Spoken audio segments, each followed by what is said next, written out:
And we are live. Greetings, greetings, family. Sister Shanice in the house. As you can see, I'm alongside Prophet Maduti and also Dr. Abu. Rising them up every time, because as they rise, we rise. As we rise together, we will be elevated as a people. Prophet, how you doing? Akwaba. Nagadef. Jamarek. Nagasumasi. Greetings in the name of the creative force of the universe, omnipotent being that which is greater than ourselves. There was many names, Olodumare, Nkolokulu, Kwame Blafoshe, Mungo, Onyeme, Ja, Amen Ra, Ashe. Big up to man, the voodoo man, Dr. Abu. Big up, Dr. Abu. How you doing, Dr. Abu? Well, I said I'm up and down. I give thanks, you know. I mean, what Quaker say, you know, I endorse all of that, you know. We have to give thanks to that is greater than us. Yes, you know? Indeed. So, and I appreciate this topic because it's a topic dear to our heart, you understand? Long before the scandal, we are talking about it.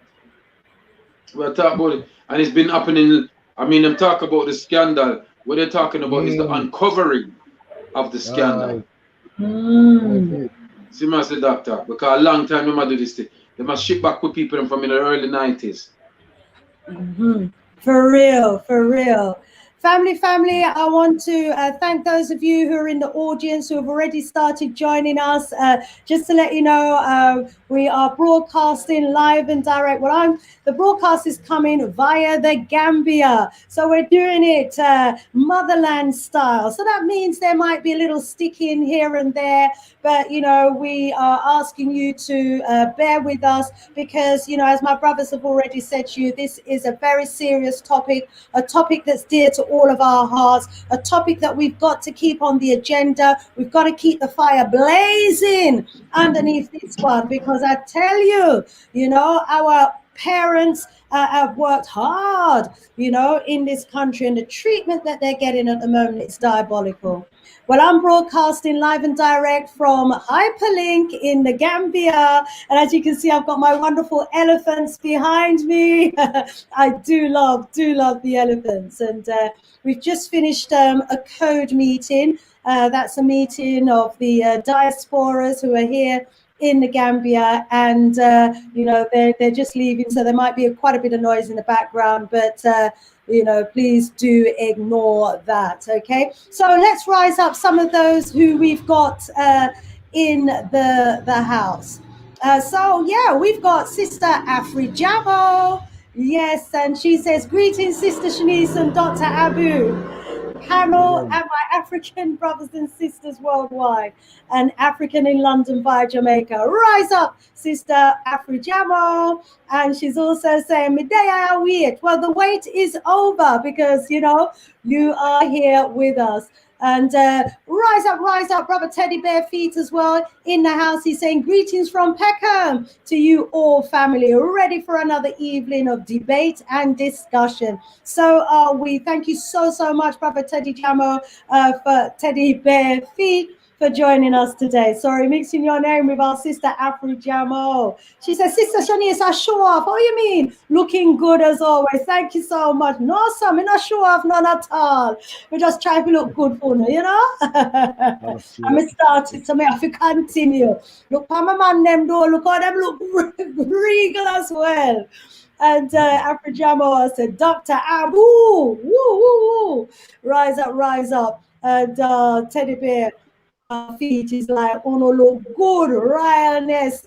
Thank you so much. Sister Vanna's in the house of phenomenal women. Rise up, my sis. She's saying, greetings, sis. Nice to see you, looking good and broadcasting from the Gambia. Thank you so much, Sister Verna. And we've got Nubanine in there from Spoken Word, rising up the family from Essex. We've got DJ Hikon. Yes, DJ Iconic. What a show today. I was enjoying your show, and then the power cut off. So we never get to hear the rest of it. But, you know, I was enjoying enjoying the learning about, you know, the legalese. So rise yourself up, my brother. We've got Kwame in the house. Peace, panel. Sister Cherry B in the house, bigging us up. She said, big up family, Vudum, kings and queens. Shanice, Cherry B in the house from Birmingham Strong. Rise yourself up. Yeah, so to those of you who are, you know, participating via the chat, please do let us know where you're logged in from. And if you've got any questions, any points, please do put them in the chat. And also remember to hit the like button, okay? We've got 53 of you in the house so far, so we should have 53 likes, please. Do give us the thumbs up. Okay, we've got backstage a number of guests who are going to be part of today's discussion and presentations. They are waiting to come on board. You are joining us, so we've got family members who are here. So, you know, we're going to be starting the debate very, very soon indeed. Dr. Abu, do you want to tell the family when you're going to be on Galaxy Afui, the only de-brainwashing station? Well, I'll be on Sunday morning before the Prophet, you know, from 8 to 10 and over to the Prophet. And Prophet will take it from 10 to 12. And also with Jammers on Monday evening from 4 to 7. Rise up, rise up. So there you have it, family. Tune in to the Big G 10 from 10 a.m. Did you say? No, 8 a.m. to 10 p.m. 8 a.m. So Dr. Abu. Alongside the Prophet. 10 for Dr. Abu. Then he hands over to Prophet. Prophet, what have we got to look forward to this coming Sunday? Well, not this coming Sunday, but tomorrow I'll be interviewing Chief Procumberby. Oh. You know, in my unsung hero corner. Now, I'm saying to me, I can't stay till 12 because I forget up early in the morning to go work. But I suppose we will see how that go on the night. But I'll be interviewing Chief Procumberby on my regular Thursday show, the Nubian Forum People's Talk Show, which starts at 9 p.m. and goes on till midnight. And so I do, you know, every so often I do interviews. And so I'll be interviewing Chief Procumberby this Thursday. On Sunday, I'll be interviewing a sister who took the BBC to court, and a few other companies, and apparently she won her case against them for plagiarizing ideas. Right. And so they will be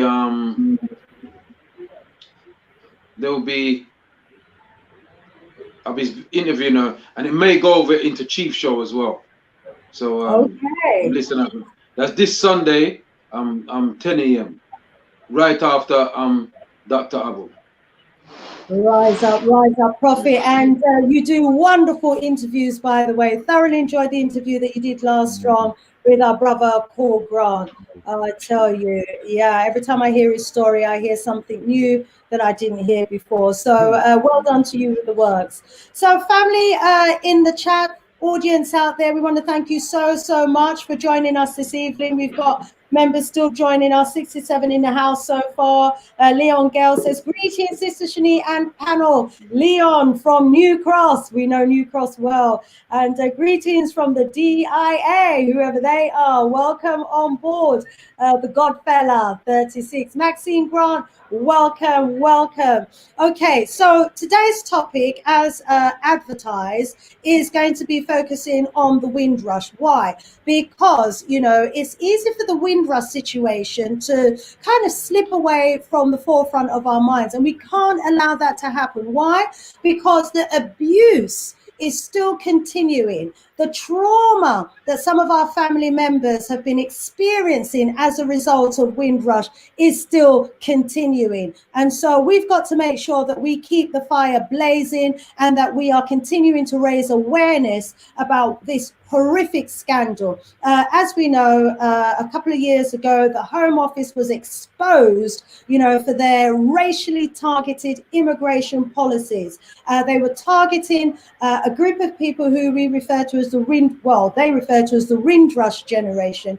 These are those pioneering young men and women who came to the UKKK back in the late 50s, early 60s as young people and spent 40, 50, 60 years working and slaving away to help rebuild the UK. They had their children here, their families here. And after all of those decades of hard work, what was the thanks that they got? Letters from the Home Office telling some of them that they were not British citizens and that they were going to be deported. And as a result of that deportation process, you know, those children who got caught up in this, some of them lost their jobs, they were unable to claim benefits. It was absolutely horrific. I'm just going to refer to an article that was published in one of the local newspapers. Let me quickly turn to that article now by way of introducing this particular Windrush topic, because I think it actually, you know, goes to the heart of what the current issue is. And this is an article that was published on the 2nd of November by BBC News, and it says, Windrush, at least 9 victims died before getting compensation. Here we go. At least nine people have died before receiving money applied for through the Windrush compensation scheme, according to the Home Office figures. The Windrush scandal saw deportation threats made to the children of the Commonwealth citizens. Despite living and working in the UK for decades, many were told they were illegal, and because of lack of official paperwork. This is why this was being claimed. So the government apologized back in 2018 after the big scandal was exposed, and they offered compensation to these victims. So the compensation scheme was launched, and it was intended to help those who did not have the right documentation to prove their status in the UK. It also meant to compensate victims for things such as loss of earnings and for periods of detainment. But the Home Office figures released to the BBC under the Freedom of Information Act laws actually showed that in addition to the people dying before receiving any money, fewer than 5 have been offered the top level of impact on life payment. These payments reflect how badly a claimant's life was affected, and the range from level 1, and hear the insult, essentially a minor inconvenience worth £250, to a level 6, a profound and likely irreversible impact worth £10,000 or more. Only £10,000 or more. More than 1,500 claims have been made using the scheme, with only 250 being offered an impact on life payment. That's the higher end, which is only just over around 10,000 or a bit more. And these figures were correct as of the 31st of August. And we've got some cases here which give examples of the impact that this immigration policy, Windrush immigration policy, has been having on members of our community. So, for example, Glenda, who lived in Hackney, East London, she was unable to work for almost 10 years. After being detained for several hours at Gatwick Airport following a family holiday, she was told if she left the UK again, it's likely she would not be allowed to return. Last year, she rejected a compensation offer. Remember, she wasn't able to work for 10 years, couldn't leave the country or anything, whole life ruined.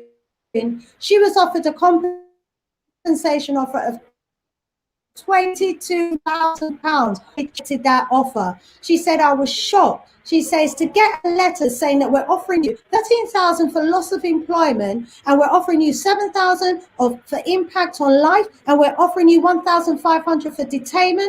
She said, I was like, there's something wrong somewhere. I've got to go public on this. And there are a number of similar or awful, horrific cases. Dr. Abu and Prophet, let me allow you to comment, please, on that article before I bring in our first guest, Julia Davidson. And I see Prophet line has cracked up. Please bear with us, family, because, you know, I'm broadcasting on a low frequency bandwidth from the Gambia, I'm proud to say. But, you know, we just have to ride the boat and go with it, you know. Dr. Abu, Can you believe what I've just... Prophet, you want Prophet come in first. Prophet, come in, Prophet, while your line is good. In response to that article, please. Yeah, Otep. I mean, you know, this thing has been going on long before what them call the scandal. We have been speaking about this for well over 20 years. It's not the first time them sending back people back to the Caribbean. They send people back to Nigeria and other places. So it's not the first thing. I think a famous case was a woman called Paulette Wilson. She died, I think, this year. And she was here for about 50, what, nearly 50 years. She came when she was 10 years old. And she spent 50 years here working all in the House of Parliament. And she got a letter.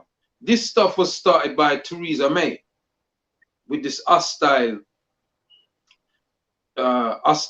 environment, what she called it at the time. And then that woman, Amber Mudd, is it Amber Mudd or Bud or whatever them call her name? She did get sacked. Yeah, them the sack her.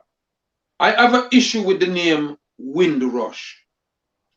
And the reason why I have an issue with the name Windrush, because not all the people, a lot of people came over on the boat, the Windrush. But a lot of people came here by air. You understand me? A lot of our people flew in to Britain in the 60s. My mother flew in, my father flew in, my uncles them flew in, you know, my auntie them fly in. A lot of people flew in. I don't refer to them as a ship. I refer to them as the pioneering generation. Pioneer generation.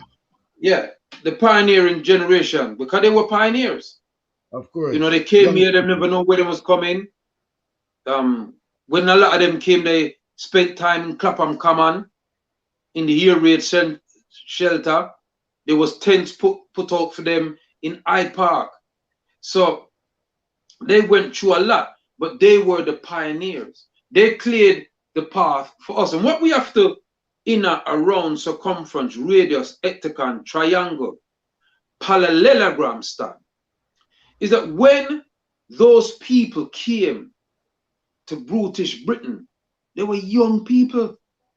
Some of them was 19, 20, 21, 23, 25, 18, 17. They were young people. And they were invited to Britain by the racist, what's name again? The boy, Enoch Powell, thank you, doctor. Went to the Caribbean, to various Caribbean countries, inviting them to come over to work on their bus transport system, their underground, to help build roads and to rebuild Britain after their war with their cousins, Hitler. You understand me? The Germans and the Italians. It was the Germans, the Italians fighting the United States, Britain, France, Spain, and all them people there, Portugal. It was a European war that they call a world war. But they used the people them that they had colonized and brainwashed to assist them in their war. So they were invited here. They never come here no legal immigrant. They were invited. And they came on what they call an indefinite visa. That's what they came on. So I don't refer to them as Windrush. A lot of people do. I don't. I call them the pioneers. And we have to define who our people are instead of allowing people to define them for us. Dr. Abu. Good on my brother, Prophet Muduti. Sister Shanice, oh, you're looking beautiful there in the Gambia. You know, I will start out like this. Neglected by their children, abused by the system. You understand me? long before this Home Office come up with this, I've been seeing the abuse of those people by their own children in this country. Those people work hard through their partner, send them to university and college. They come back out with master degree in finance and management, and these worthless cruff go and work for Barclays Bank, and they work for all the other rest of institutions, and they never bring back that and to create a model. Imagine, those people set up a thing called SOSO, partner, a banking system, and those children go and work for other people instead of develop certain things. So what happened with the Home Office and them? We can look on that. But when I look and say the internal, right now here in London, you have those people who live on their own in home while their children gone out with master data and all of them blouse not thing there. You understand? Look how much of us today depend on the honors list. Hey, we have to be serious. Because if the British Empire slaughter our people them, and today we depend this thing, we depend that, you know. Hey, I'm telling you, I'm not into the ambulance chasing and the compensation and everything. Let me talk about the rights to demand things for our people. You know, these people work hard and send their children to school to learn to be lawyers and barristers, and these workless crofts sit down and see what they are doing, and they don't even organize themselves out to defend the people. We should be ashamed. Come here talk about Home Office. We should get some sick and start beat some rotted old head out there. You understand? Anytime we have the enemy within, they can't sit down and talk about the enemy that is out, my brethren. I don't read about the pioneer generation. I experience it. And a lot of them out there experience it, but they because them certified. This is the problem. I see that a lot of people getting up now and everybody is complaining. I'm not complaining to them no more. We are making demand. And so we have to stand and come out of the little. What I'm saying that we are dealing with cowards. We are dealing with materialistic. And we are dealing with expediency. Now, I don't want nobody come tell me about, oh, this is legal. No. I want you to tell me that this is right, what we are doing. Because it's them legal thing them have we tie up under the table. You understand? And some people want to come and tell us, oh, but Abu, it's not safe. You're friggin' coward. Oh, it's not popular. You're a materialistic. Hey, what I'm saying, this topic is dear to my heart. You understand? And I'm saying that we can't sit down and we are talk about what the system have done to us, but look and see what we have done to one another. Look and see what those children doing to their own parents, and we should have looked them out and give them some rat to do a lick. You know? All these people them where they're with them. Celebrity and all of these things is full time we stand up. You know, see? Or else our children gonna come in the house and hang us. Voodoo. Voodoo, I agree 100%. Sister Shanice? Voodoo, right up, Dr. Abu, and thank you so much, Prophet Maduti. And yes, let's bring in, you know, some of our panelists who are standing up, who are taking action, who are making good use of the skills, qualifications, and position that they have to defend our people. First, let me bring to the screen Julia Davidson. Rise up, Sister Julia. How are you doing? Good evening, Sister Shanice. And please introduce yourself to the public.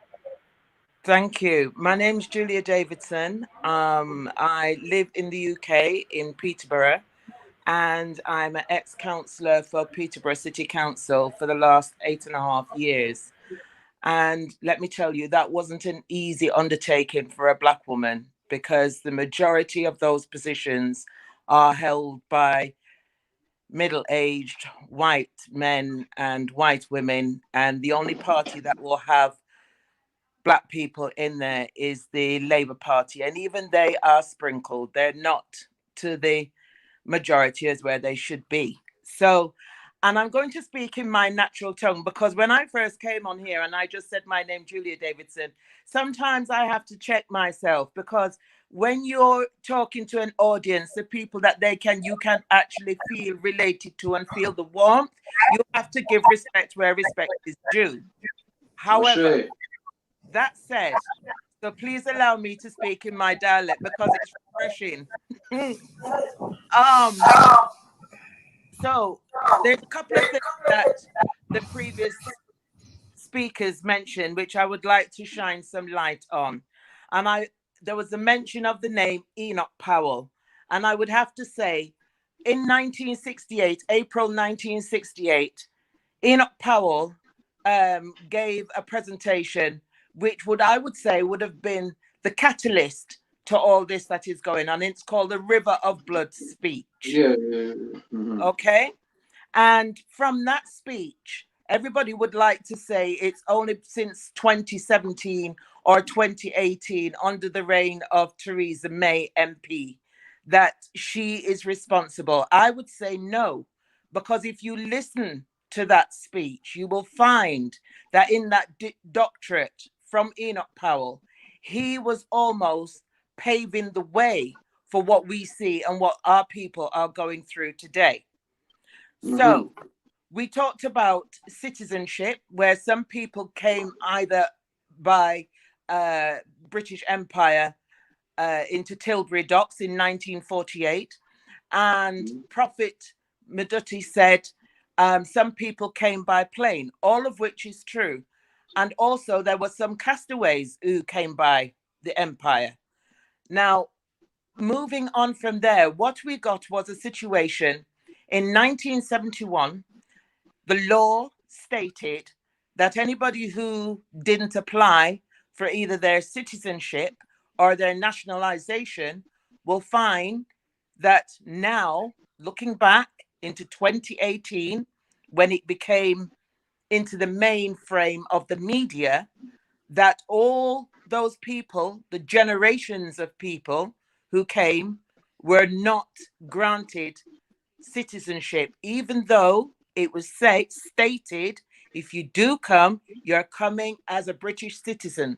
I would ask any of the people in the group tonight, and anybody who cares to research this, Paulette Wilson, one of the victims, one of the ambassadors, one of the pioneers, one of the 9 people who has lost their life fighting for the rights for reimbursement. Let's stop using the word compensation, because all these people who came here prior to 1948 and after 1948 are entitled to reimbursement. I would also say, if you play them or if you use their terminology, that is why the system is avoiding paying reimbursement to people. So the likes of Preston Windrush, Anthony Brown, a colleague, and Glenda Andrew, a colleague, who have painstakingly worked tirelessly to get some of those reparations due to people, is why I became involved. And the reason why I became involved was because my brother Samuel Stewart went through a harrowing time of this nonsense brought about by the Home Office, which I say is hostile environment towards we as a people. And let's be true here. We're not just talking about Black people, because other people are looking at this very same situation to see if they will be impacted by the same hostility. Yes? So if you pick sense out of nonsense and you look at what is before us, you will find a situation where, sadly, there's been some fatalities. And then when the Home Office is talking about there's a task force in place to work out who is eligible and who isn't eligible, and when you look at the latest events of where the Home Office is talking about chartering 2 flights, one scheduled for November and the second one scheduled, planned for December, it is interesting how the Home Office keep regurgitating this hostile policy, environment policy. And through this task force, the same things that Wendy Williams' report said and afforded 5 recommendations to say that they must stop from doing this and they must apply respect, empathy, and communicate and try and determine who is supposed to be afforded reimbursement.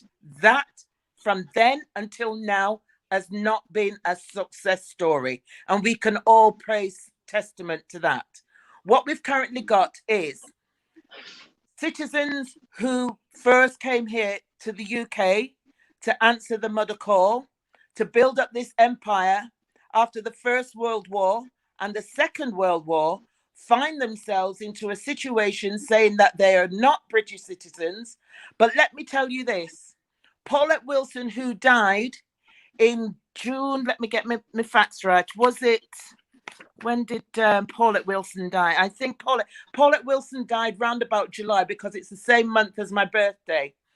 And if you research her name, considering that the Home Office would not identify her as a British subject, if you look under the nationality under Paulette Wilson's name, they're saying she was British. So I ask you this, how can they justify the anguish and the trauma and their offensive policies that yet now in the deceased person's name's sake, they can determine her as British?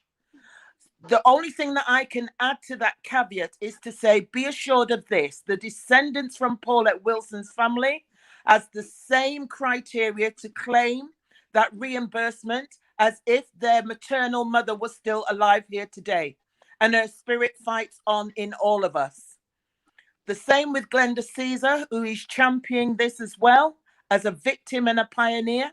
She is being allowed a forum in a few weeks' time to bring forward some real concrete evidence on how and why the Home Office are being allowed to continue in this vein.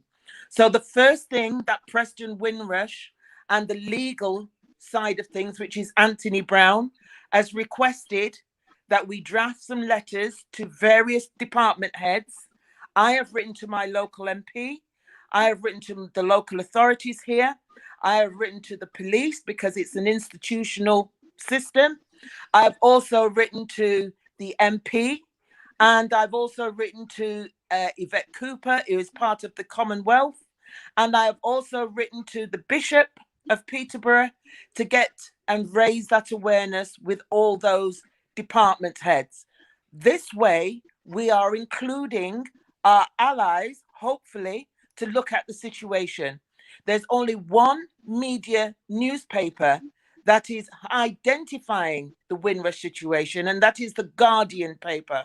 No other publication out there is doing anything to raise awareness or even to talk about it. All they may throw a header is to say somebody is being deported, and that is it. It is just one line.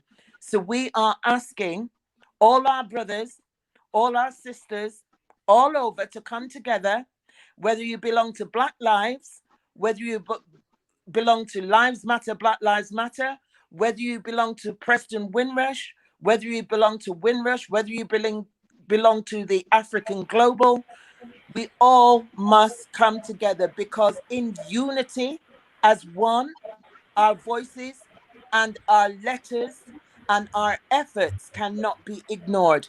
And it's only when you break down and do things or take it personally within yourself to try and absorb it, that is why we cannot get where we need to be. So I do understand wholeheartedly what Dr. Abu said. I feel it.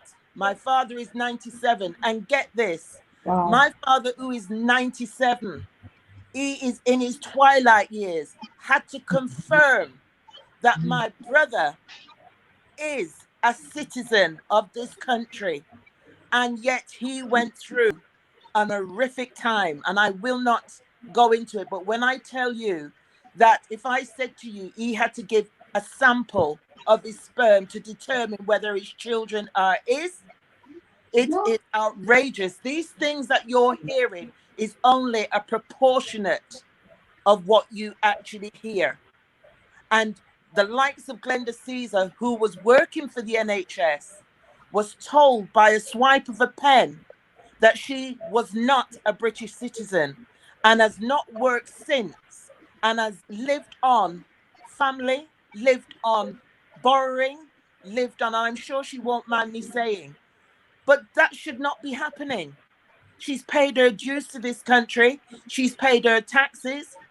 All the legitimate documents are there in place to say that she is a citizen. But yet the Home Office, the reason why I feel the government will not accept responsibility for this catastrophe is because if they did so, there would not be sufficient money in the Bank of England to pay people. Thank you, Sister Shanae. Thank you so much, Sister Julia, there for owning the topic on the legalities and also the awful cases that you personally have been facing and supporting. Forgive the low bandwidth and the technical challenges, but thank you for holding the fort and pressing on through it all. I want to bring in at this stage, please, Glenda, to address us as well. Someone else who's been, very much at the forefront of what's going on here. Let's hear from Glenda, from where she sits, what's been happening in this particular area. Hi, can you hear me? Thank you very much, Sister Shanice. Can you hear me? Yes, loud and clear. Fantastic. And it's an honor actually for us to be here. And I just want to say thank you to our sister Joan who put us in touch with you to raise, as Sister Joan says, to spit out what's going on in the UK. Firstly, let me start, and I get it. Like a lot of people do not get Windrush, and it comes from all angles, all sides, deep, wide, you name it. People just don't get it, and I didn't get it. I helped my mum after she was coming back from the Caribbean from my niece's wedding, and she came into some difficulties with her passport. At that time, I did not know this was a Windrush, or relating to the Windrush scandal. I wasn't also into sort of Black history, etc., etc. I was already on my own personal spiritual journey. But what happened was I helped my mum rectify, firstly, her status. And this is really important. It's about rectifying your status. And I hope we come back and we can look at identity, because it's people are having their identity ripped away from them. Anyway, in March last year, a friend of mine, Sakina Muncie, 34 years old, same age as my eldest son, she contacted me by phone and she said, Glenda, I've just applied for my daughter's passport, who's 12, to go on a school trip, and they've told her that she isn't British. So what I'm trying to enlighten you with is the Windrush crisis, whatever you want to call it, affects not just the older generation, not just the descendants, but it's also affecting the children, and it is also going to affect the grandchildren. And if we don't really wake up to this, it's all right about this, that, and the other, but we need to take responsibility, find out for ourselves how this is going to impact not just on us individually, but us as a community. Sakina, we went down a rabbit hole. We ended up going to Westminster. We didn't know anything about this. There was nowhere for us to go. Sakina went on Facebook and she was looking for someone else who was also experiencing this. And this is where we found and met Anthony Brown. We went to Manchester. We met a lot of people who've supported us, from the Windrush movement, Jackie Mackenzie, Anthony Brown, the Windrush Millennium Centre in Manchester, and a whole group of people have been supporting us. Because where I'm coming from as an advocate, as a personal and spiritual growth counsellor, I help people as an advocate with their voice, because I don't like it. Because what's happening is people can't speak, they're scared, they can't come forward. So there's a lot of issues going on here regarding Windrush, and that's what we did. So we campaigned. I've never been an advocate, an activist or a campaigner, but I couldn't stand by and watch someone's life being ripped away from them. And it was while we was at a public meeting. We held a public meeting, and we actually marched. And I met Sam, which is Julia's brother. And it's sad, even to this day, I bet you there are thousands, not just here in the UK, in the Caribbean, in Nigeria, in Ghana, in India, all over the world. People cannot get back into this country because they're being told, for one reason or another, that they're not British, or it's their status. So what we're trying to do is campaign and raise the awareness so that people really want to find out for themselves. You need to educate yourself. You need to find out about the law. There are over 600,000 people in Europe alone in limbo. Do you know what that means? They don't even know who they are. Never mind identity. They don't know who they are and where they stand. So again, a lot of people think just because you're born in the UK, you're British. It doesn't work like that. Yeah. And I can't wait for Anthony to come on, and he's going to highlight especially legalities of why this happens. What I do want to say is that we're asking everybody to come together. There are letters, there are letter templates. And if you want to find out more, you can contact myself, Julia, Anthony. There's a lot of Windrush organizations around the UK and also in the Caribbean. A little bit of background. My parents came here in the 60s. I'm born here. I'm 57. And as my mum said, she did not come here for us to go through what they believed was going to be a better life for their children and for their grandchildren. So I can say a lot more because I can talk. But again, I think really it's about finding out what Windrush really means. We can talk about racism till we're blue in the face. But again, I do believe that we have to take responsibility, find out who really needs your help.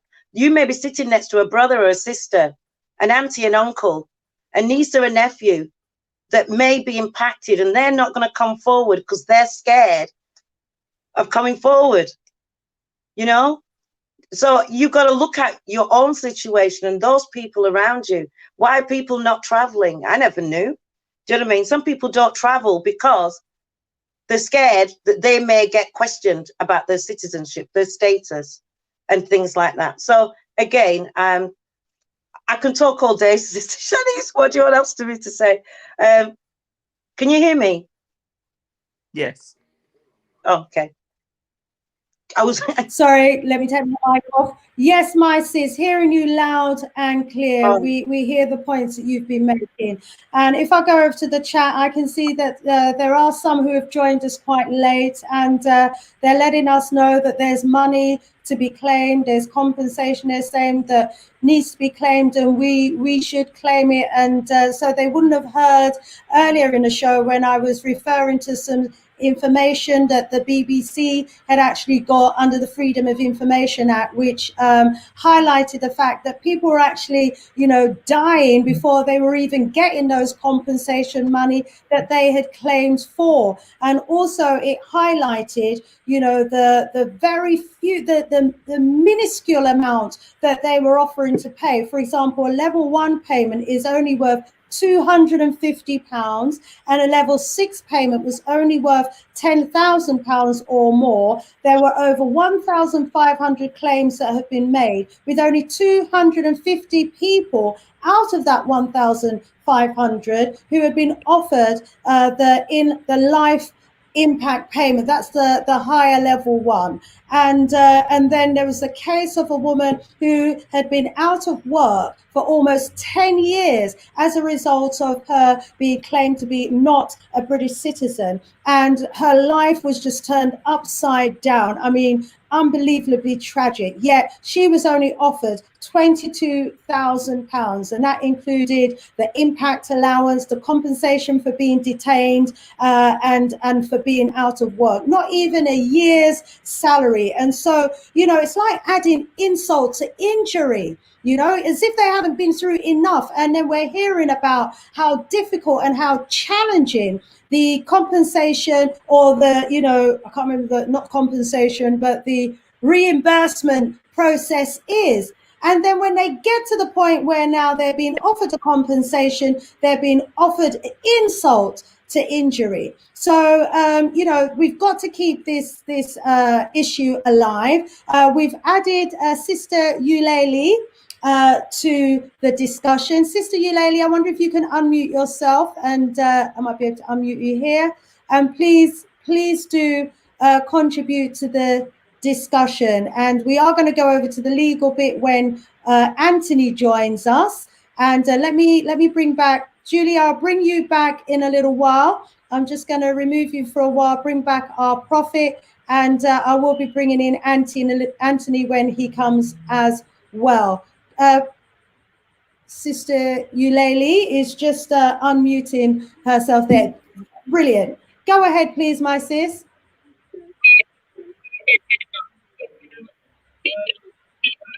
Yeah, good night, everyone. Good night. My name is Uleli, and I'm a part of the Windrush, and also a campaigner of the Windrush. I've been on many campaigns, lobby in Parliament, everywhere. And I am also an ex-detainee at Yardswood Detention Center. After the Home Office has took my passport from 2003, a passport which is shown a Commonwealth single passport. My landing papers, everything was in the Home Office. Everything was destroyed. I haven't seen that from 2003 until today. And I was taken in Yardswood in 2018 to be deported. And after fighting my case, I was then granted bail under the sum of £20,000. What for, I don't know. And I think all of these are hostile, and it is so traumatic. I developed bug on my stomach in Yardswood. My grandfather was in the army here for over 29 years. He fight for Britain. All my family is living in Peterborough. I used to live in Peterborough. And I have to put my foot down and fight for my status here. My son was also here, and they took him 2004 for a driving offense, sent him to Jamaica on a deportation flight.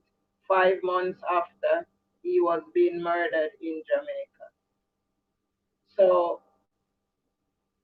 I am really, really traumatized about the hostile environments of Home Office and using scapegoating an immigrant is inhumane, and we can't leave out racism,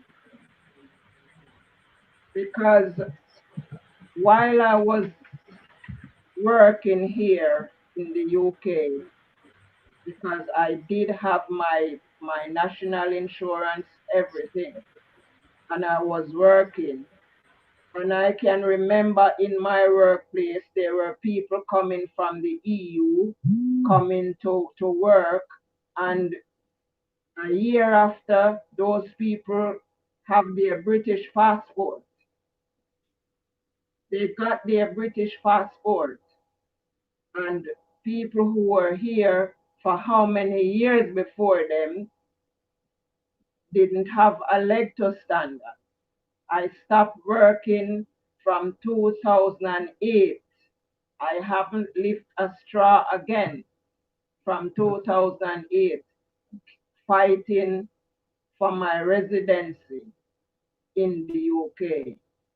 After lobbying in Parliament, going to MPs, going everywhere, solicitors take a lot from me, and I was nowhere but to be deported to Jamaica. And I have to fight for my rights because I didn't want to go through the same fate as my son, not knowing what happened where my son is concerned. He was murdered 5 months after in his bed. Because people are so scared when they hear that people is being deported and you are classed as criminals, because I was also classed as Jamaica, one of Jamaica 50 criminals to be deported. The 6th of February 2019. And I think what is going on in the Home Office is unlawful. And I am not gonna close my mouth and allow other people to go through the same trauma because of silence.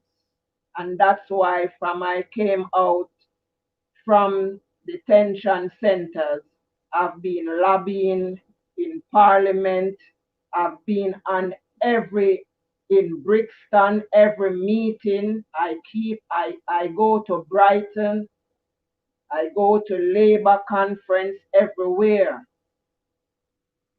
because of these traumas and these hostile environments.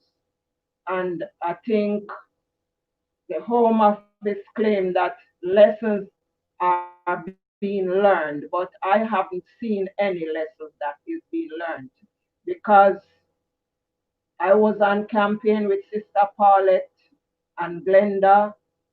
A lot of people that I know is dead and gone. And it made me think, what is this lesson learned?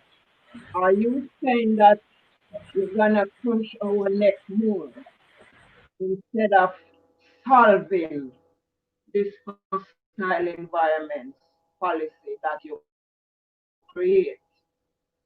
Because all these creation of policies are unlawful. These lands belongs to us. This earth belongs to us. And we shouldn't be going through traumas to live in it. We should be free to live anywhere we want to live. That's right. We should be free to live anywhere we want to live. We're not talking about your status or what status?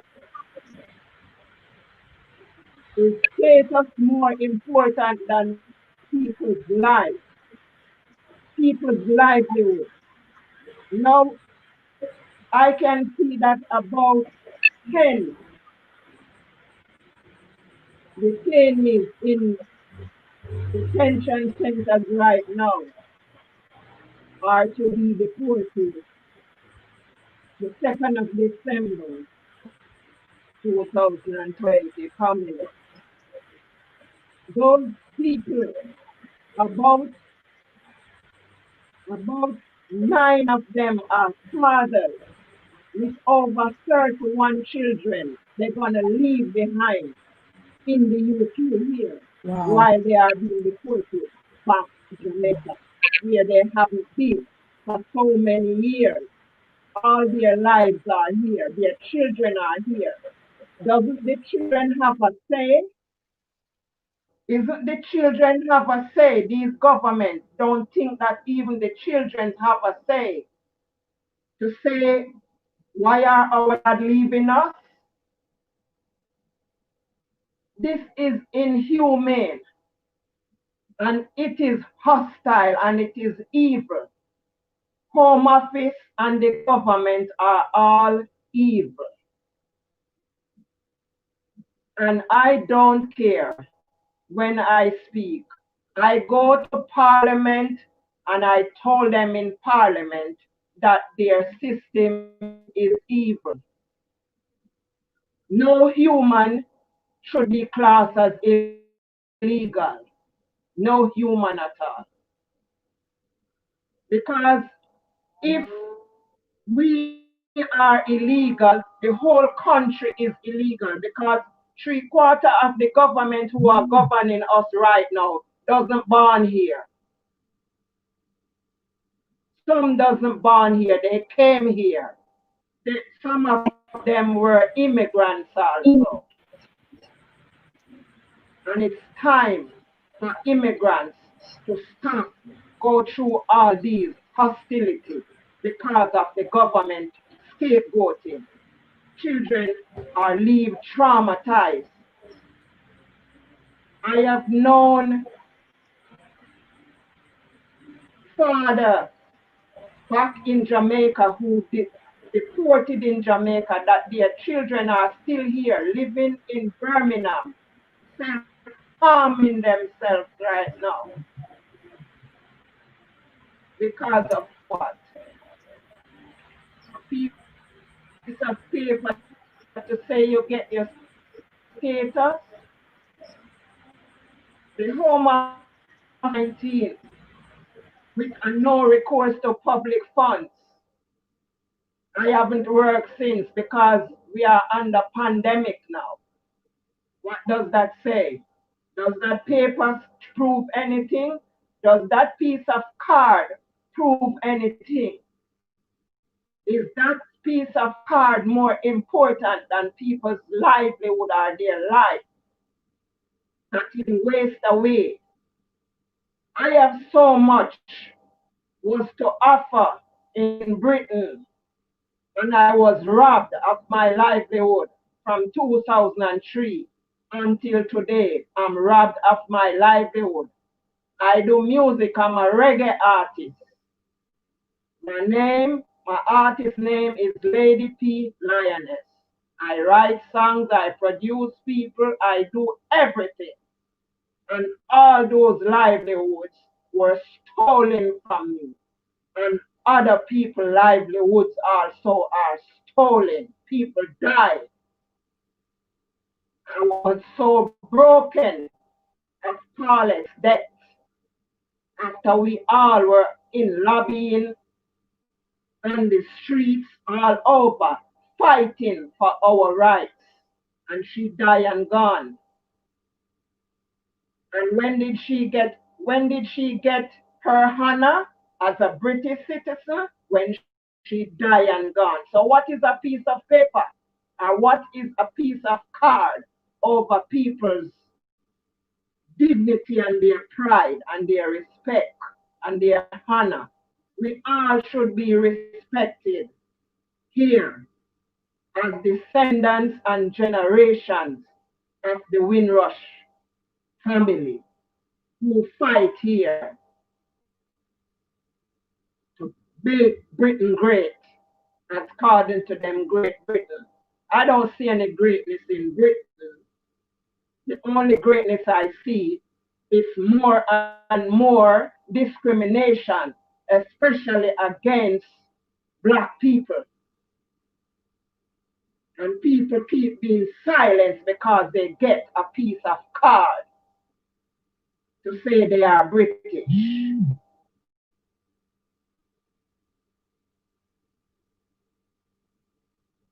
I am feeling so caught up over this whole situation. Yeah. People are fleeing, even from overseas now, running for their lives,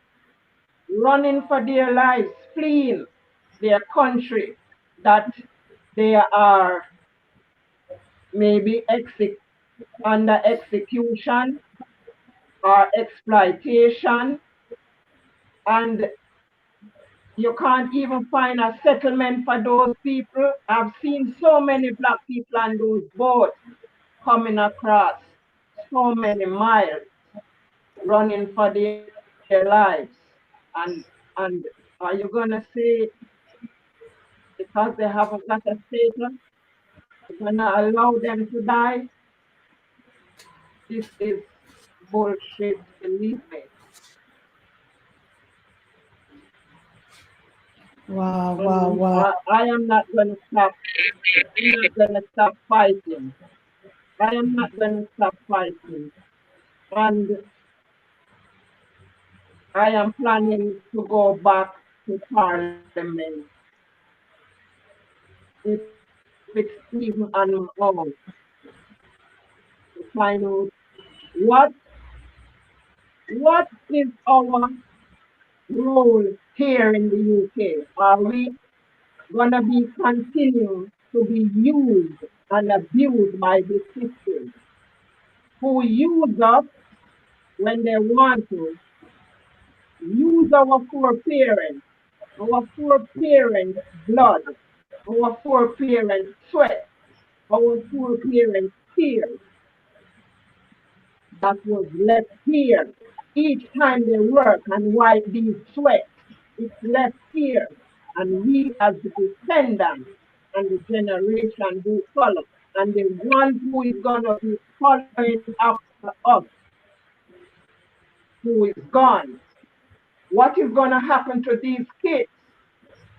What is gonna be happening to the one who is coming and maybe haven't got the strength to fight like how we are fighting? This needs to be stopped.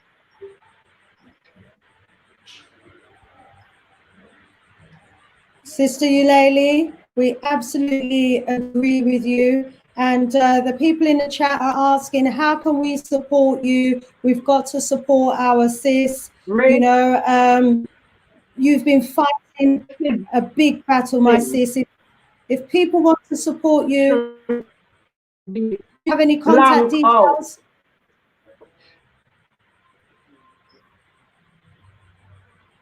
My sis, you know, people in the chat want to support you.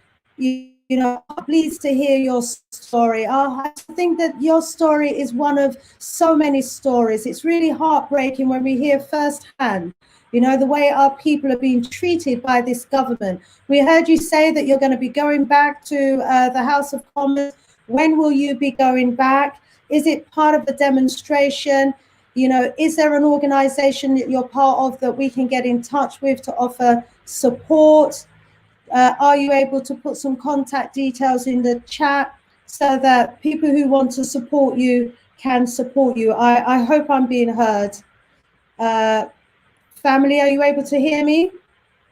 Please let me know. Dr. Abu, can you hear me? Yes, Sister Shanice. Yes, we can hear you. So much. Thank you so much, Julia. You know, heart-wrenching story, heart-wrenching situation. Julia, you know, you're at the forefront. You've been fighting these type of cases. Before I bring in Brother Jammers, let me allow you to comment on what our sister Uleli has just been sharing with us.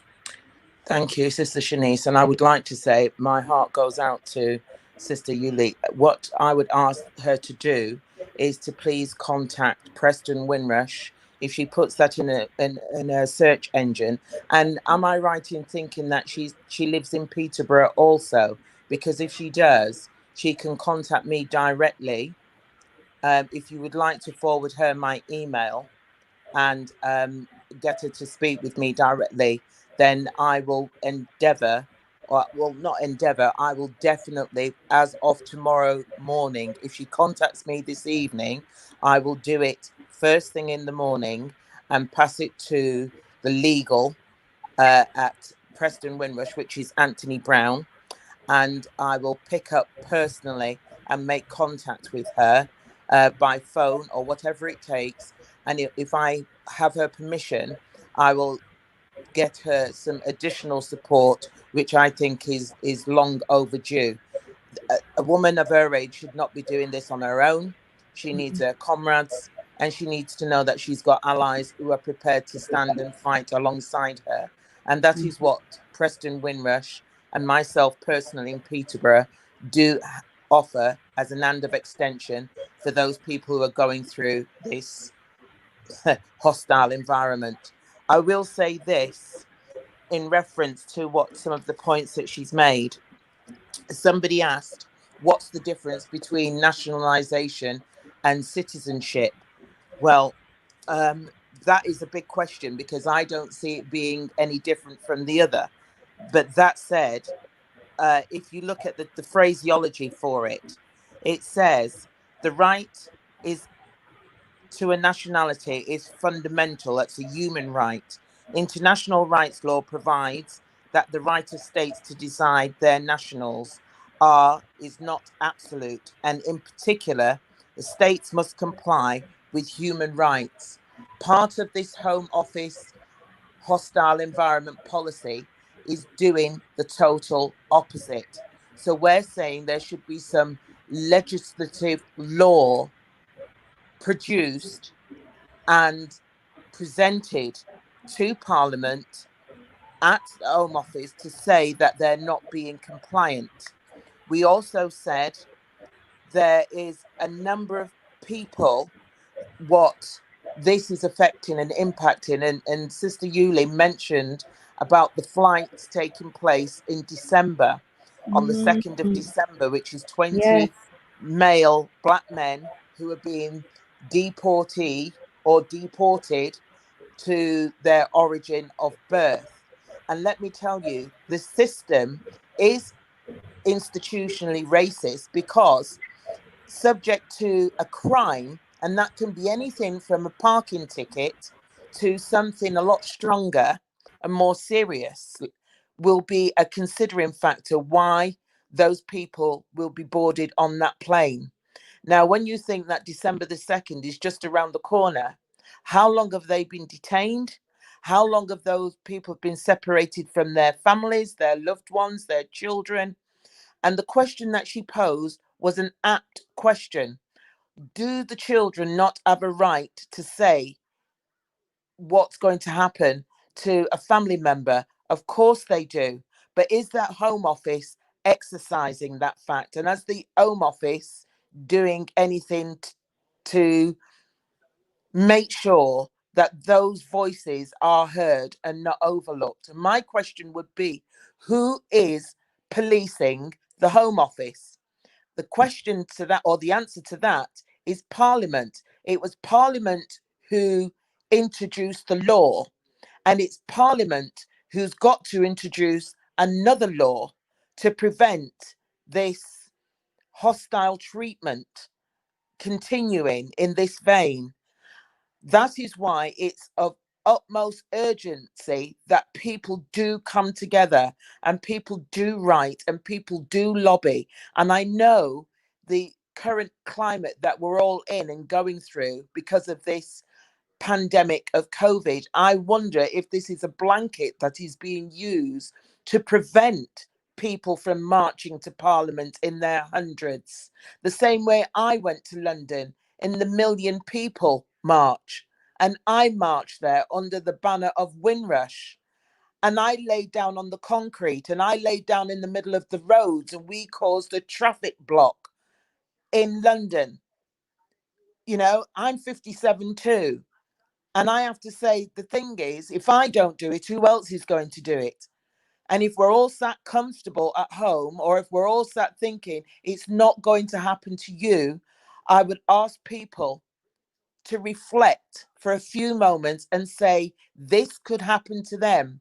Because as my colleague Glenda Andrew was saying, just because children are born here in the UK from descendants of Caribbeans does not necessarily give them that birthright passport to say that they are a British citizen. That is why they need to, first of all, apply for their citizenship and also to apply for their nationalisation.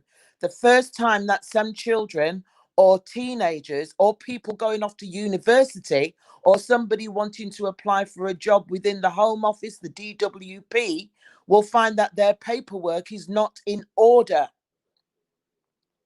And that will probably be the first time some people are being made aware that they are not a citizen of the UK.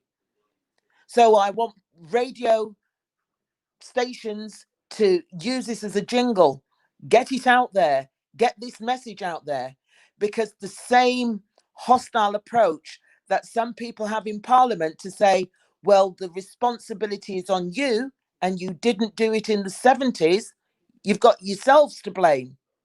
Well, when you think back, my father, when he came here in the early 60s, he was in rented lodgings. He didn't own a home. He didn't own a house. He was renting, and he was going to work to provide for his family. So those things did not matter. What mattered to people was keeping a roof over your head, even though you were living in shared accommodation or lodgings. And as somebody else said, people were throwing a partner because the banks would not give Black people a banking account. You know, these are factors that we cannot lose sight of. So this is why I say it is reimbursement. It's making this Parliament right the wrongs that it's done to our people. And for those of us who are being deported and have been detained, they haven't got access to healthcare. They haven't got access to legal. They haven't got access to support financially. They haven't got anything. They are just waiting to be taken in the middle of the night or early hours of the morning and transported onto a plane and being dropped off in their places of birth of origin with nothing. And some are not even getting the minimal amount that the Home Office is supposed to be giving them. Some people, I've heard different stories between amounts of £1,000 or £2,000. And how is somebody who's being deported supposed to know what they're doing in Jamaica, especially if they came here as a child? Right. Some children came here on their parents' passport, and that was an era where you didn't need to have that kind of documentation to support your children. That's right. That's right. So, you know, those of us who might think we're safe, you know, it could be that we get a knock on the door. It could happen to any member of the family. It could happen to someone we know. It could happen to any one of us. People in the chat are asking, you know, for information so that they can give support. We've heard about these deportations that are scheduled for the 2nd of December from yourselves. The press are not covering it. They're keeping it under covers. You know, you would expect with all of this COVID fiasco that's going on, that, you know, deportations would be the last thing that they're concerning themselves with. But they're using the fact that the entire world is focused on COVID to continue ushering through their deportation or rushing through their deportation policies. Let me go over to Brother Jammers and welcome him to the discussion. We're going to go around and get some comments from everybody. And when we come back around to you, if you have any information, please, about any organizations that we know of that people can get involved in, yeah, please put the details in the chat, or please communicate the details so that people can get in touch for more information. Welcome, Brother Jammers. Greetings, greetings. And thank you for providing this platform for the Queens to hear what is really going on. Thank you. Sister Shanice yourself, and Prophet Kweku. I hope people's eyes are opening to see what is really going on right now in the situation we're in. We've been labelled as a deviant outsider group. We've been given a deviant outsider group identity. this is the subjugation of all our freedoms and all our rights. Law is based on belief. Yeah, they've given us the belief that we are included in the system. Stop us doing what we're supposed to be doing right now and uniting together as a collective. Now we need to get behind these sisters and their causes and support and come together as a unit. As you can see in front of us, there's 6 building blocks here. You know, we need more building blocks to build a house. You know, so what we need to do, we need to unify our resources and come together. You know, this is what we need to do as a unit. You know, so these are our mothers and fathers that are being under attack. You know, if we're not going to rise up and support the trauma that they're going through, when are we ever going to get to rise up? You know, so we really have to go and support the sisters, let them leave their contact details, and I'll just give the stage over to them. Thank you. Thank you so much. We have our sister Uleli back with us. She was having some difficulty with the internet, like I am here also having. But thank you so much for sticking with us despite the challenges, Sister Uleli. A lot of the audience who are listening are asking, how can they help? How can they support you? Are there any contact details that you can give out? Is there the name of the organization that you're attached to that you can give out so that people who want to support can support? You've touched many hearts, with your story about what you've been going through at the hands of the Home Office. Absolutely dreadful. But sis, we want you to know that we are here in support of you, giving you strength to continue the fight, and you're not alone, my sis. Please unmute yourself and please address the audience whilst you've got the connection. Thank you. Yes, thank you all. I must say this, that I've never even tried to, I didn't even try to really deal with any of this compensation thing, because to me, I'm just saying that compensation couldn't heal my pain. I just wanted, from I came out of detention center, to just keep fighting for other people, and that's what I'm doing at the moment. I go to a lot of campaigning, trying to lobby in Parliament and all those places, letting my voice heard, on what I think with this whole system, because this system is really unlawful what they're doing. It is, yes. It is unlawful. And no human being, the way how the Home Office is going about this, people can't be saying that it's right, because it's not right. That's right. It's not and right.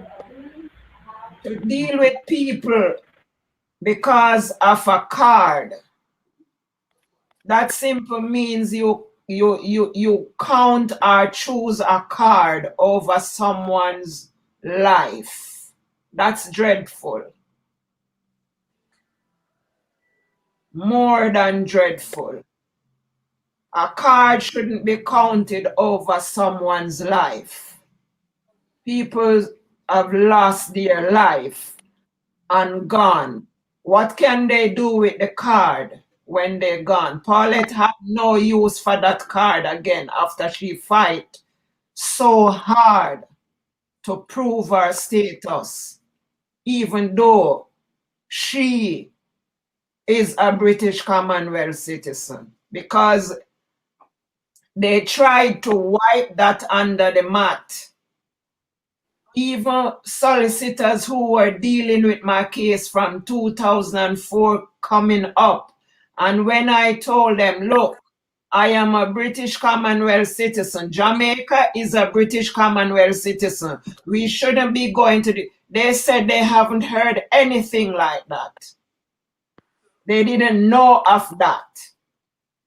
So I say to one of the solicitor, I said, is it only when the athletics coming from Jamaica to run or to swim or whatever they want them to do here, when they take all the torches behind the Queen, that's the only time you hear about Commonwealth citizens? So where does it go after all those is gone?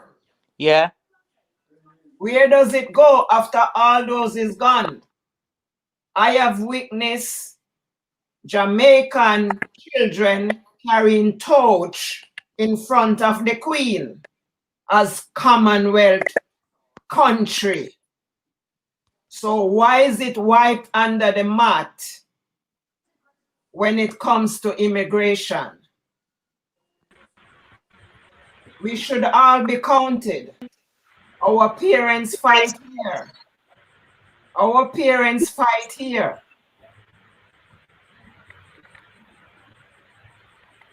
To spend how many years in an army protecting this country, it's not an easy bread to break. It's not an easy bread to break for someone to come and tell you, no, you have to prove. You have to prove. After you destroy my documents, then I should prove. I have a card now. I haven't got a passport with it. It cannot be found. And you're telling me, you give me a card with a no recourse to public fund, and then you come with a fake COVID pandemic, because all these things are fake. That's right. To divide and rule us. The next thing they're going to do is to force people to put microchip in us. Mm-hmm. I can say that loud and clear. Mm-hmm. And if Black people don't stand up and stand together and decide that in the parliament, one government, look how many millions of people are in this country, and one government is allowed to divide and rule you and tell you that you must take a chip or you must take a vaccine. In this horrific pandemic that they create,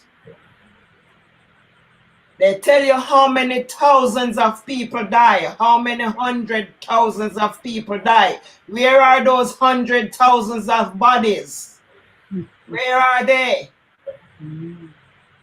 It's time my people stand up and open up their eyes and their ears and see what is going on and stop being in denial as if they don't know what is going on. This is a divide and a rule, and our children that is coming after is gonna suffer more. At least we have the guts to stand up and speak. What happened to those children that they're gonna just hold them and stick a needle in them or stick a chip in them? Because that's what this is going to. Because each time I watch the news, I turn my TV off. Because until now, I can't understand this so-called pandemic. They tell you, you must social distance. But Donald Trump, he was with COVID for 1 week. The other week, he was among millions of people campaigning. Talk it, sister. Millions of people campaigning.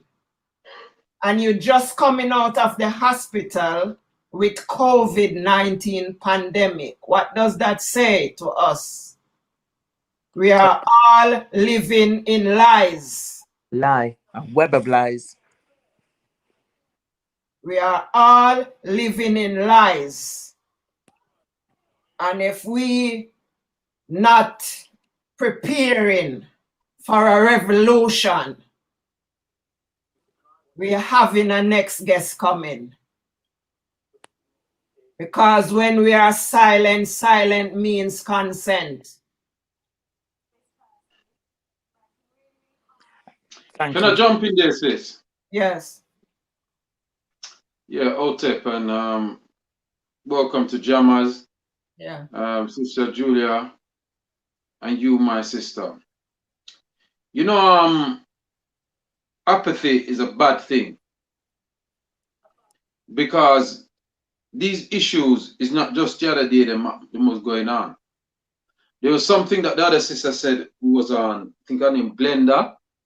Yeah. Excuse me. And she said she was going about her everyday business. She wasn't involved in nothing and this and that until it came knocking at her door. Somebody that they directly knew. All too often, this is the case. And so this is why we find that we haven't got a power structure set to defend ourselves against these people. True. So the work that Julia is doing is great work, but she's doing it in a vacuum of herself or with people she meet. But we as Africans need to have a structure that anytime we get, you think if it's a Jew, them to do all them something there, them could I get away with it? That's what I'm saying. Yeah. But what happened is when we were talking about these kind of things and upon the system, people used to fight with them. And years we are talking about this thing, I know, and just 2018, you know. And years we are chat about these things and I do them, and nobody. This is what happens to our people. But now, and even now that this has happened, them still a run down man and Bakra money. Yeah. Nobody should be accepting no financial something from them as an individual. That's that's why them get away with what them do. Yes. Right? We have to set up a structure that the money is fed into that structure and then it disseminates to all who's involved. Them not supposed to come to me you or anyone where and I offer we not look at you get 10,000 pounds, not even $1 million. We must move as a collective. Amen. You understand me? And let me tell you something from now. When you stop beg them for stand in England.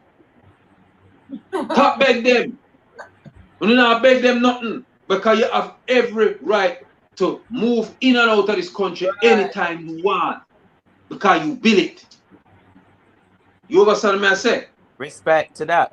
Right? Yeah. And one of the next things I don't like, people must stand up strong, you know. Now all Jews to Paulette Wilson, may the ancestors embrace her. See? On our journey into the next life. But me don't want nobody come fight down the Caribbean like say some places or go down there, we don't know nobody and we're gonna get murder and all them something there. Me don't like them that out there.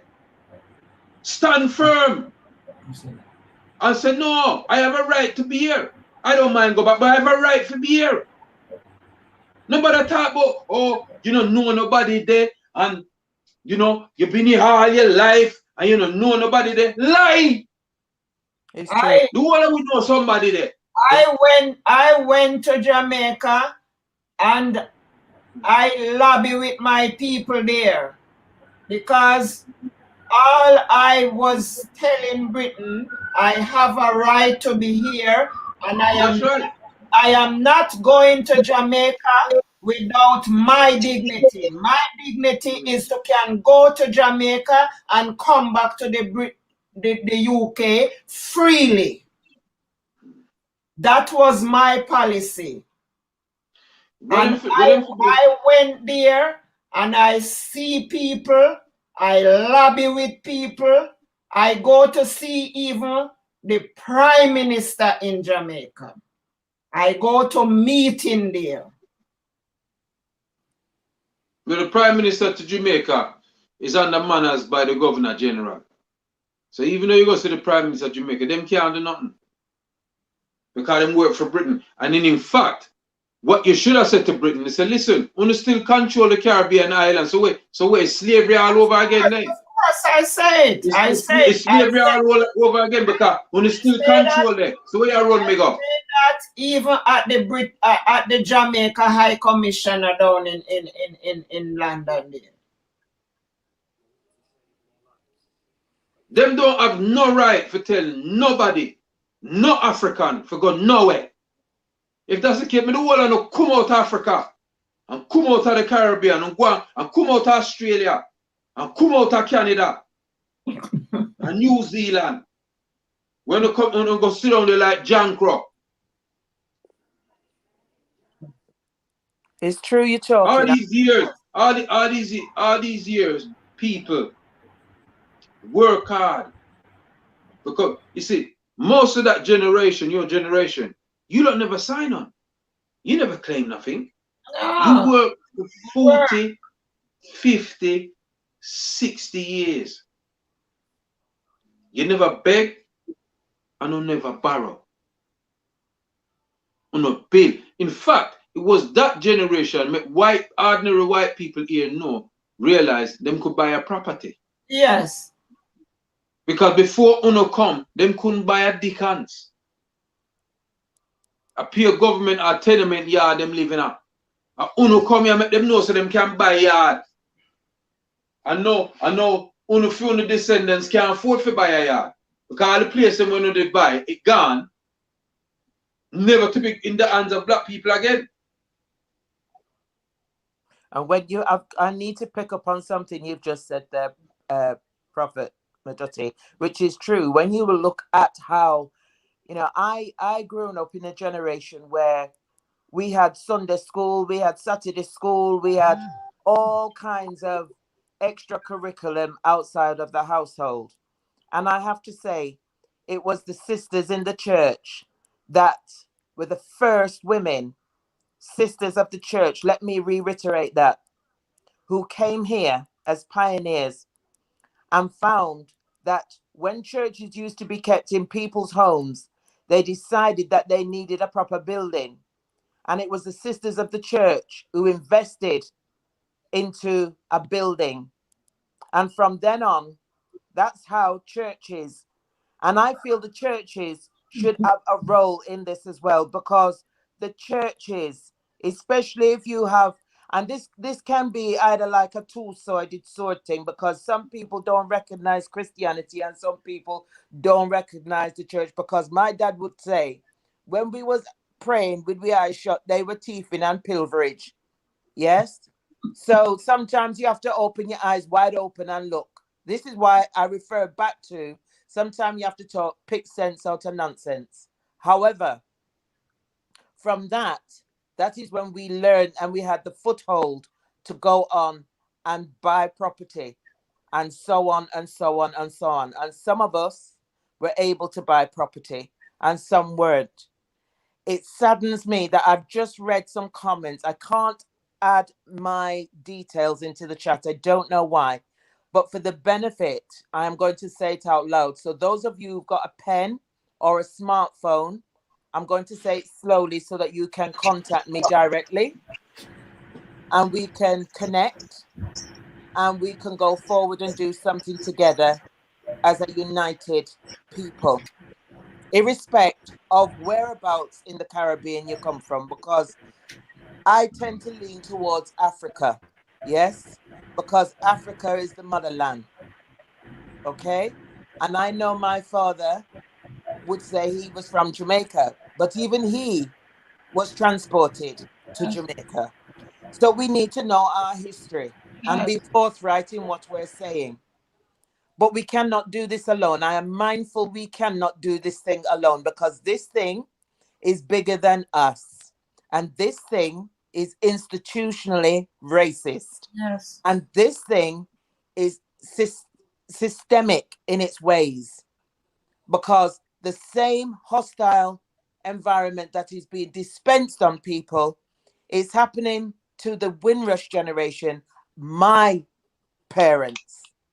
But we are the descendants, whether it be first generation or second generation, who are going to go through this, and our children's children are going to go through this. And why do I say that? Glenda did touch on it previously. We've all gone on and had children here in the UK. So please be mindful. People cannot sit on their laurels and believe that this situation just sits with our grandparents, our great-grandparents. It's bigger than that. Yes. And for all the people... It's definitely bigger than that. And course. this is why we shouldn't isolate this thing called the Windrush, because there's only other issues going on. Reparations is on the table too, you know. Yes. And this falls within the man's musical onslaught onto our community. But I want Dr. Abu come in and say something, you know. Just before I let Dr. Abu come in, I was on another site conference, and I had a gentleman on that site who said the Americans want reparation in terms of money, because somewhere in the, I think it was the Emancipation Act, it says something about 4 acres of land and a mule, meaning that Jamaica... 40 acres, 40 acres and a mule. Beg pardon. Thank you for the clarification. So, you know, this is the kind of teachings that has been allowed to roll down, so that people feel that they cannot come forward for whatever reasons and say something. And let me make this clear for anybody who has been in the judicial system for whatever reason, a petty crime or otherwise. They feel that they can't come and access and apply for their citizenship for something that has gone on for years. And then even up to yesterday, I got told on another conference call that people do not identify with the Windrush situation based on the situation that happened with George Floyd. Now, we all know what happened with George Floyd, and what they were pertaining towards was his character. And the same thing that I shared with Glenda earlier on today, I said to Glenda, we cannot look at the person's character. We can only look at the atrocities on how they are treating us as Black people. They are murdering our people. They are killing our people. They are deporting our people. They are stopping our people from reaching career ladders where they should be. And I know my father had to take on 2 jobs, as well as I did in my professional career. I had to take on 2 jobs to be paid the same amount as my white counterparts. So this atrocity has been going on for years. This is not just something that has been going on since 1948. It's pre that. And Anthony Brown, I hope Anthony will join us soon, imminently. Even Anthony had to fight for his own right, citizenship, and he went through that during the 80s. But I would much prefer that he tells you his testament himself. Thank you, brother. We're bringing, all right, give thanks for that, sis. We're bringing Dr. Abu. Dr. Abu. Vodum. Vodum, I hope I get to come in. I born in this country. I born in this country in 1958. Wow. 2 months before the 58 riot. You know? And when people ask me, Abu, who is the greatest people you ever know? Me not talk who I read about or a movie that I watch. Me talk about who I really know. I have to say these people who put back the great back in Britain. You understand? And I'm saying that if we so honest with ourselves and say that we care of what's happening to our people here in general, then we should be handing back our OBE and our knighthood and all of these things to them. to show the young people them, to show them that we ain't standing for this. What I'm saying, my people. I went to the High Court with Galaxy Radio, and our parents was part of the defense. You know, I plead not guilty. Why should I plead guilty when our people come and give them a service and don't have a voice? But what I'm trying to make people understand, if we don't stand by one another and protect one another, how can we do that point finger upon other people? What I'm trying to make people understand, I'm here in London, where I go into our elder home to support them. And them own children run us out, things that them all put us on the wheel. And they wasn't looking after them enough. What I'm trying to make you understand, man, you know, see, I grew up in Jamaica. And when I come back here at the age of I leave here at 6 weeks old and come back at 21. The first time I know my mother and my father. And tears come out of my eye when I come see that they have so little and do so much. And this worthless blood clot crop, we're there. Language. The worthless crop, we're there. We have certain things to help them people. Them rather go and help these people higher. So I'm saying that. I mean, I know pasta with people in the blood. What I'm saying that we are in a serious predicament. We are in a serious predicament. You understand? And if we're gonna sit here and now realize that some of us is the biggest problem amongst us, because if we don't show caring and sharing amongst our people, then some of them are gonna queue up to take the compensation from them. I'm telling you, you understand? We have to wake up, blood. And all of these embassies from the Caribbean are full time and start to vice out in for them people. And don't bother come here, come lap. We don't know that no more. A full time we wake up, blood. You understand? Full time we wake up and support our people. Voodoo. Family, you're hearing the testimonies firsthand. You're hearing from those involved in organizations at the forefront of the struggle. We're bringing this matter to your attention because despite the focus being on COVID, there are still nevertheless plans afoot, real plans to deport, you know, numerous people on the 2nd, I think it is, of December. We've been joined by our brother Anthony. I'll bring him in a little while. But first of all, let me allow Sister Glenda to come in. Not sure if you've had the opportunity to do so. And family, thank you for continuing the discussion. I've been dropping in and out, you know, Gambian style, African style. I'm on the continent, so, you know, the connection hasn't been that good. But thanks for carrying on. Stop showing off yourself, man. Stop showing off yourself. I love it. Stop showing off yourself, man. You tell me say that the continent language. What you upset with her? What you upset with her? A power cut we get a little while ago, the generator that just come in. So there's opportunities for those who have, you know, the electrical, technological skills. Enough work for no yaso. When we are steer there, so when they treat us like dog, no come over here, enough work there. Anyway, don't get me started. Sister Glenda, come here, my sis, and then I'm gonna Brother Anthony.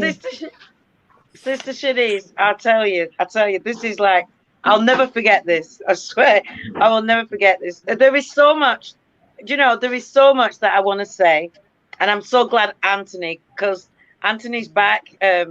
And Anthony is WD Legal CIC, but he's also the chair of Preston Windrush, Generation and Descendants UK.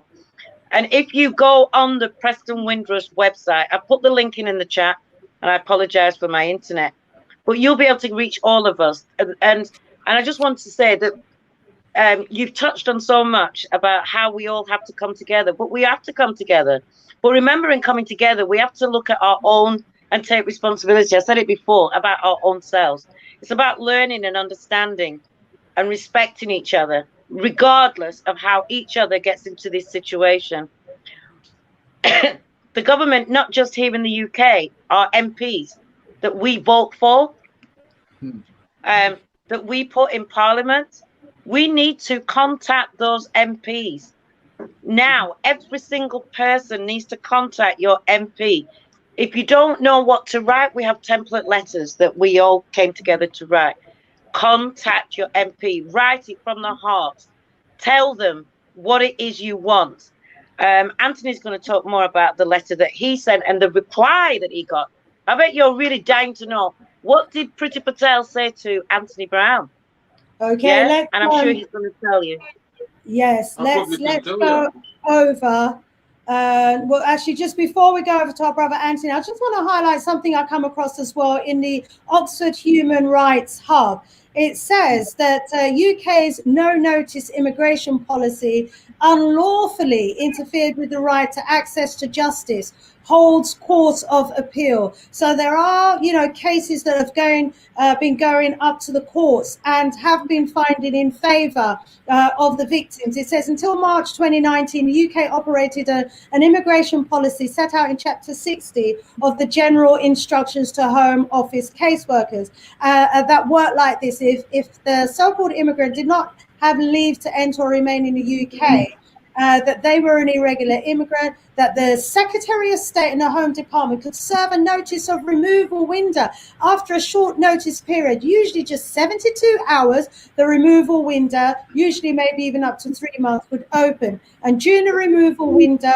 they could actually forcibly remove the individual at any time without further warning. I mean, this is the way that they are treating people who come to this country for no other reason than, you know, to help to build this country. And there's been case laws and judgments that have identified, you know, on the grounds of appeal, that these removal windows have been unlawful. So, you know, we ought to be looking to use their own legal system to bring cases, you know, to the courts. Now, let me bring in Brother Anthony, whose, you know, business is law. Please introduce yourself, my brother. And if everyone else could put their phone on mute, please. Thank you very much. Brother Anthony. Yeah, so I'm Anthony Brown. I'm the chairman of Preston Windrush Generation and Descendants UK. I'm also the co-founder of Windrush Defenders Legal Community Interest Company. And that company has been assisting people who have been affected by the Windrush scandal to regain their legal status. We've also been helping people to claim the compensation, and we've been campaigning for law reform. And that means we want to see the Windrush Act that places legal duty on public bodies to tackle race disparities. The government produces a race disparity audit, and it goes through various themes: education, health, work, criminal justice, and it shows how various groups are faring in society.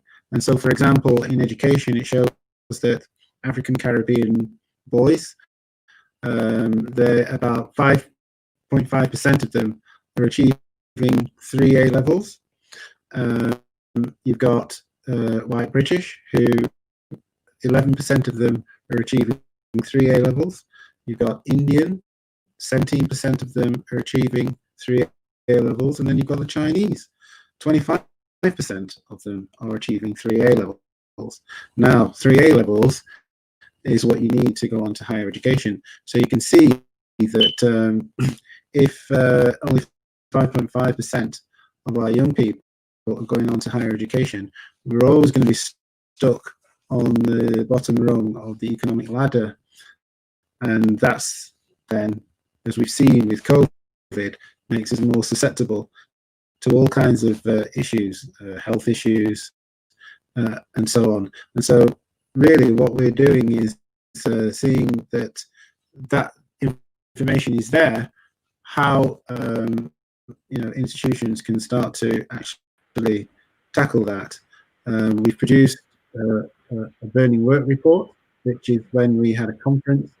It's an intergenerational conference that looked at what the experience of the older generation was, and the younger people, interviewed them. We put together this report that looks at the 5 themes: community cohesion, criminal justice, education, health and work, and how we tackle those disparities going forward.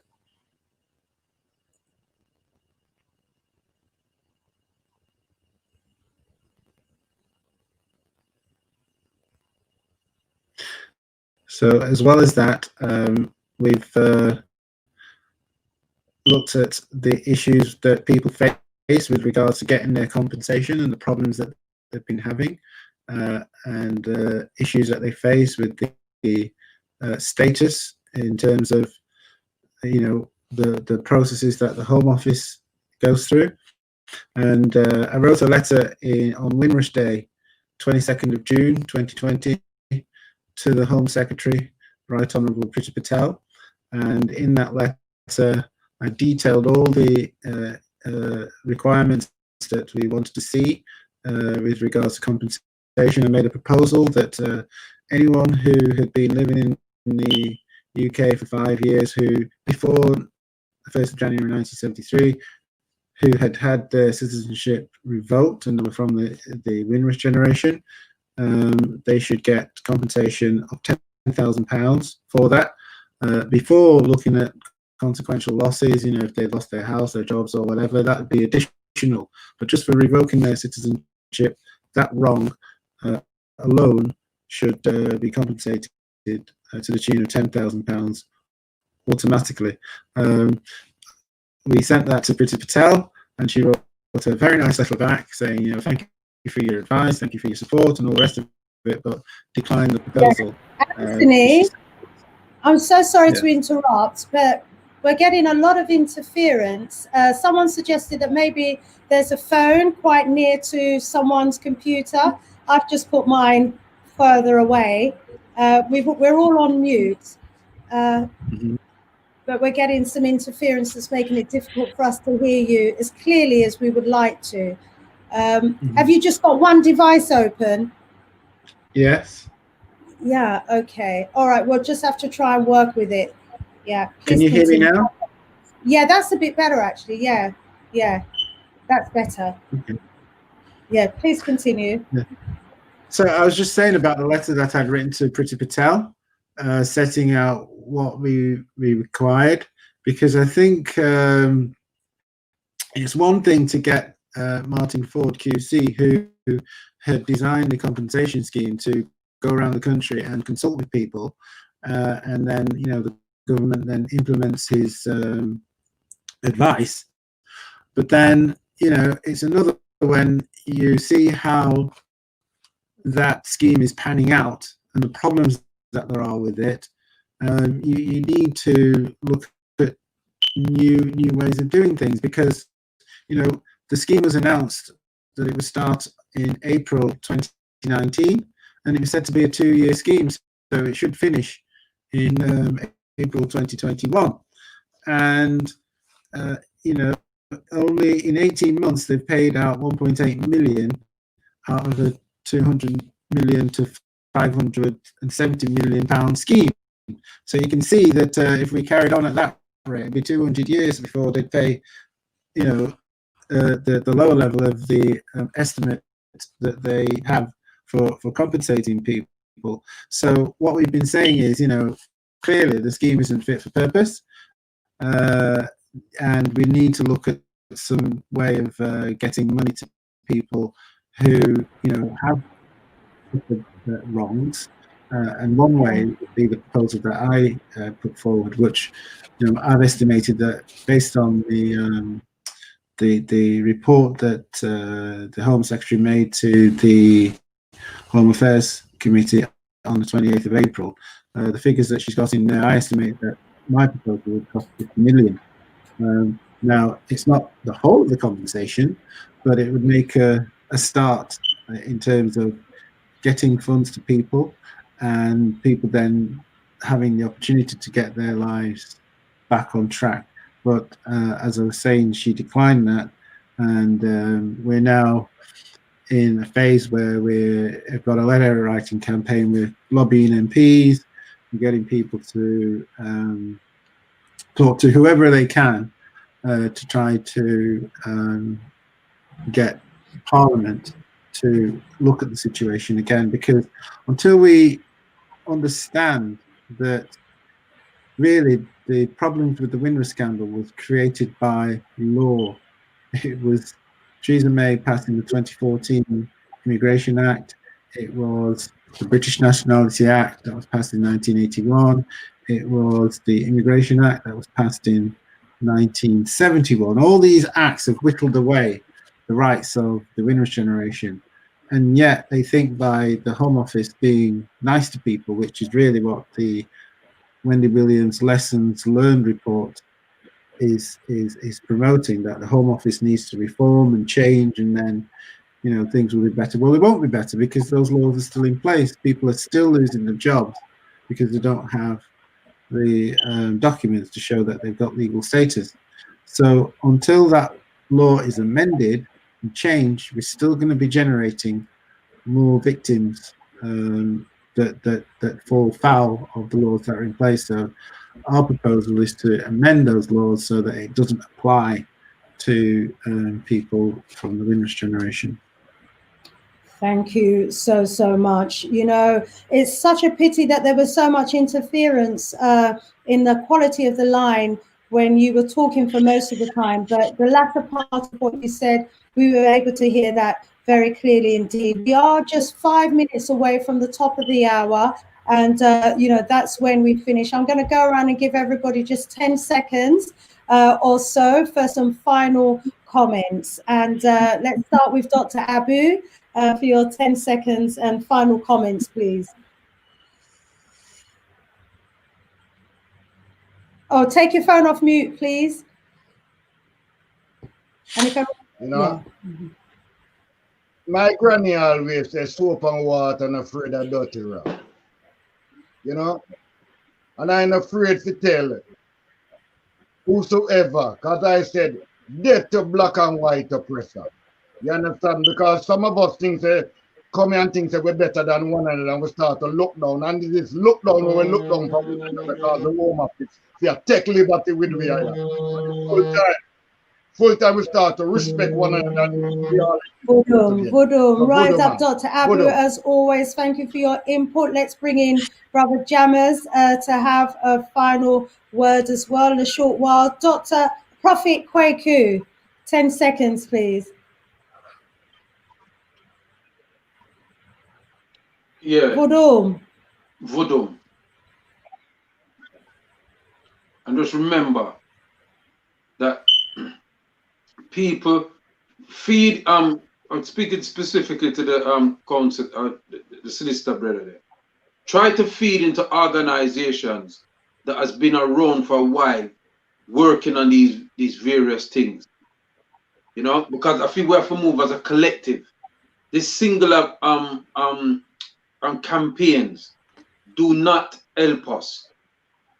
We have to move as a bigger unit, that they know that we have the mandate from Tep, thank you very much, as always, as well. Prophet Kwaku, let's bring back in our sister.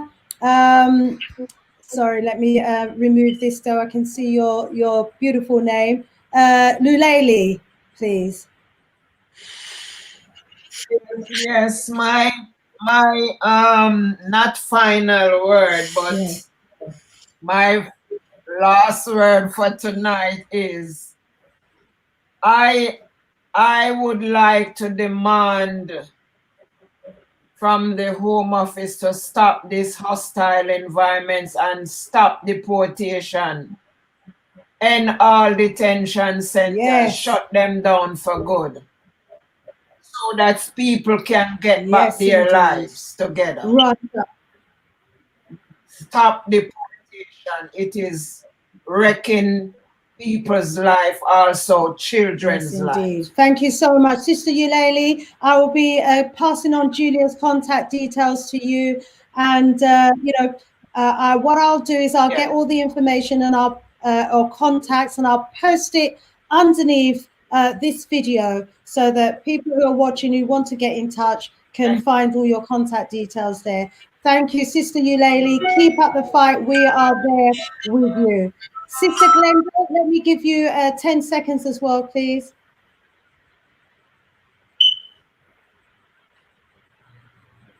Unmute yourself, please, sis. Okay, I'm going to make it quick. Okay, if you need any information, history, how you can get involved, or if you need help with your own situation, I've put it in the chat. You can contact www.prestonwindrush.co.uk. You can contact and you can fill out a questionnaire, and either myself, Anthony, or Julia will pick it up and we will contact you. So if anybody needs any help or support, they can join us, or they can join us on a Tuesday night on Free Talk, where we flash out things like this and people can join us in a safe environment. Thank you so much, Sister Shanice, for having us tonight. Really appreciate it. And unfortunately, my internet was playing up tonight, so I couldn't get as much involved. But again, and I can't remember who said it, it is about coming together, but we can't talk about it. We need to do it. We need to come together. Let's not wait for another tragedy to happen. Yes. Let's come together and do it together. Thank you. Absolutely. Thank you so much. Let's go over to Sister Juliet. 10 seconds, please. Thank you, Sister Shanice. First of all, thank you to the greatest and utmost and to the highest. Thank you for the audience who's given us a platform this evening to be able to share our knowledge, and hopefully you come on board, you join us. Sister Glenda has already given you the details. Sister Shanice will also offer out my details as a contact. I'm here to help. I'm here to do what we can. Anthony Brown is also here giving you on the legal side of things. But for me, action, action, action speaks louder than words, and we must implement it. Implement it together. We are greater in numbers. If we come together, we can do this. And thank you very much. Thank you very much, Julia, as well. Brother Jammers, let's bring in Brother Jammers. I'd just like to thank you for providing this platform. And there was complaining that there was no queens, but they came in force today. So what we really need to do, come together as a collective and rise up each and every one. And listeners, support. Thank you. Thank you so much, Brother Jammers. Let's give the last words for this session to Brother Anthony. I've got news for everyone. We are together. We do work together, and we are working collaboratively. I think it's a myth that we don't all work together. And I think what we need to do more is to talk to our friends and neighbors in the wider community. I mean, we talk to each other all the time, and basically we're preaching to the converted. We need to talk to the wider community, because a lot of our issues are stemming from what that community is doing. And some of them say they're not aware, particularly around this Black Lives Matter issue. People are now coming forward and say, oh, we didn't know this was going on. Well, you know, if we've not been talking to our friends and neighbors about these issues, how can they know? So I'm saying that's really should be the mission that we have for ourselves now, that we're here in this country, we're building our lives for ourselves, and we've got to, you know, reach out to others and make them aware as to what, you know, the issues are that we're facing. Absolutely. I want to thank all our panel members, each and every one of you, for your, you know, formidable input on today's discussion. I want to thank all of you in the chat for contributing to the debate through your comments, through, you know, sharing your opinions with us. And, you know, we look forward to another very interesting and dynamic show next strong as well. This is an issue that's not going to go away. I hope that every one of you, we've got 166 still with us right now. I hope each and every one of you in some way will do something, even if it's something really small, you know, that advances this cause. It will be, you know, as a collective, a significant move in the right direction. Let's write a letter, let's tweet about it, let's contact our MP, do something. If you're on Twitter, if you're on you know, one of these other social media networks, let's raise this issue and let people know how appalled we are at the continued abuse that members of our community are suffering. You've heard, you know, from our sister Uleli today and others, you know, how they are suffered and have suffered and continue to suffer, you know, under these policies. And if we're not vocal about it, then we certainly can't expect anyone else to be. So I want to thank each and every one of you in advance for doing something. You know, thank you in the panel. Please give us a like before you leave as well, so we can go up in the ratings and so more people can tune in and listen to this debate. Thank you again, panel members. Thank you. Those of you who are actively involved in addressing this issue and at the forefront, we thank you so, so much. Brother Anthony and team, Julia, each and every one of you, my dynamic panel who's with me, every strong, Brother Jammers, Prophet Kweku, Dr. Abu, thank you, each and every one of you. More love, more strength, more power, more voodoo. One love, family. Thank you.